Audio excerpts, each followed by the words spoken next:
या हम इतने अच्छे कर्म करते हैं तो हमें स्वयं गोलोक वृंदावन की भी प्राप्ति संभव है। ये हमारे भक्ति का स्तर के ऊपर निर्भर करता है। और क्या कह रहे हैं, आध्यात्मिक शरीर प्राप्त होंगे, नहीं तो कम से कम उन्हें स्वर्ग में भोग करने के अनुरूप शरीर तो प्राप्त होगा ही। दोनों दशाओं में शोक का कोई कारण नहीं है। यह प्रपात क्या कह रहे हैं कि जो भीष्म हैं और गुरु द्रोणाचार्य हैं वो साधु पुरुष थे अर्थात भक्त थे, तो उनके जो कर्मों का जो लेखा जोखा है उसके हिसाब से उन्हें आध्यात्मिक शरीर प्राप्त होगा। अगर ऐसा नहीं होगा तो मिनिमम उन्हें स्वर्ग की प्राप्ति तो होगी ही होगी। ऐसा श्रील प्रभुपाद वर्णन करते हैं। और इसी श्लोक के आधार पर ये जो वर्णन है इसी का दुरुपयोग करके पुराने समय में लोग जानवरों की बलि देते थे। कहते थे आत्मा ना तो मरता है न जन्म लेता है तो हम तो मार सकते हैं ना।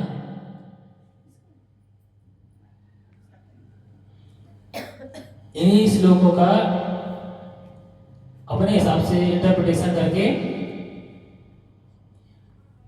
वो बलि प्रथा को सही मानते थे। किसी को हम बलि प्रथा अर्थात किसी का वध हम कैसे कर सकते हैं?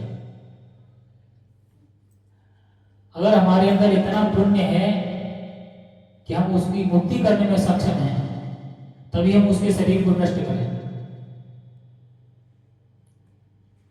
पहले जो साधु पुरुष होते थे उनके अंदर इतनी क्षमता होती थी, अगर वो किसी को मृत्यु दंड दे रहे हैं तो उसका कल्याण होना निश्चित था।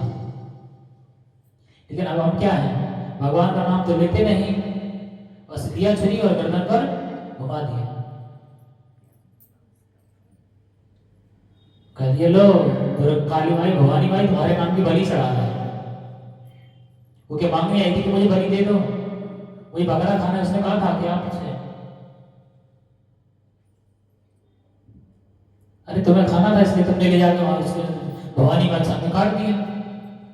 और इतनी स्वतंत्रता तो आपको प्राप्त है इच्छा और कर्म की, तो आपको मुर्गा बकरा खाने की इच्छा हुई तो भगवान के सामने ले जाकर उसके गर्दन पे छुरी चला दिया कि अब तो भगवान को बलि दे रहे हैं, भवानी माई को बलि चढ़ा रहे हैं।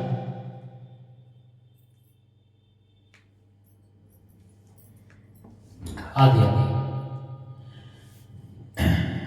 देवी में प्रभु जी चढ़ता है, ऐसे ही सही बात है, ऐसे मारते हैं उधर बस देखे हमको देख के छटपटा रहे।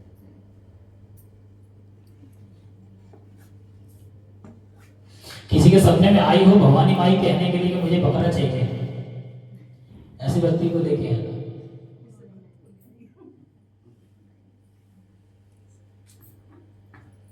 क्या कहते हैं, अरे हमारी तो परंपरा चली आ रही है हम इसलिए चलाते हैं।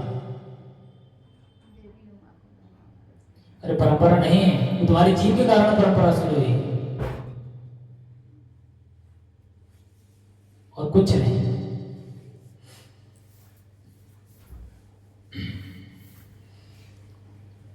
अर्थात भगवान को अर्जुन को समझा रहे हैं ये जो शरीर है ये निरंतर परिवर्तित होता रहता है। इस शरीर से दूसरे शरीर में जो आत्मा है वो प्रवेश करता रहता है और शरीर के ऐसे परिवर्तन से दुखी नहीं होना चाहिए, क्योंकि वो तो निश्चित है, वो एक न एक दिन उसको तो ये शरीर छोड़ना ही है। भगवान अर्जुन को इस तरह से समझाते हैं।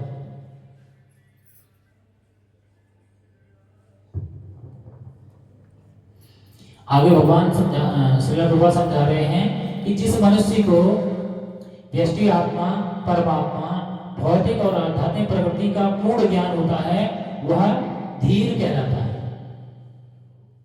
या धीर व्यक्ति की क्या परिभाषा दी गई है इसको ध्यान से सुनिए। जिस मनुष्य को व्यष्टि आत्मा यानी व्यक्तिगत आत्मा परमात्मा इसके अलावा भौतिक और आध्यात्मिक प्रकृति भौतिक प्रकृति क्या है? जहाँ पर हम लोग निवास कर रहे हैं। और आध्यात्मिक प्रकृति क्या है? जहाँ पर भगवान का वास है, वो आध्यात्मिक लोक है।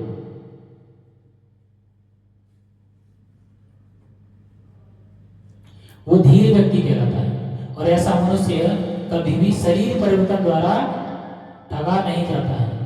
अर्थात शरीर में जो परिवर्तन होता है उससे मोहित नहीं होता। वो ऐसा नहीं सोचता कि मेरा बहुत बड़ा नुकसान होगा, क्योंकि वो पहले से जानता है कि इस शरीर को धारण करने का उद्देश्य क्या है, और वो इस शरीर का उपयोग जो है, जो उद्देश्य है, उसी उद्देश्य को पूरा करने में लगाता है। जब हम अपने शरीर का सही उपयोग करते हैं तो हमें कोई दुख या कष्ट नहीं होता। इसके बाद में आगे कहते हैं, आत्मा के एकात्मवाद या मायावादी सिद्धांत मान्य नहीं हो सकता। वही आत्मा और परमात्मा एक ही है। यहाँ पे क्या कहा जा रहा है भगवान के द्वारा? आत्मा और परमात्मा पृथक पृथक है, सबका अपना अस्तित्व है। इसीलिए यहाँ पर व्यष्टि आत्मा बोला जा रहा है। व्यष्टि का अर्थ है व्यक्तिगत।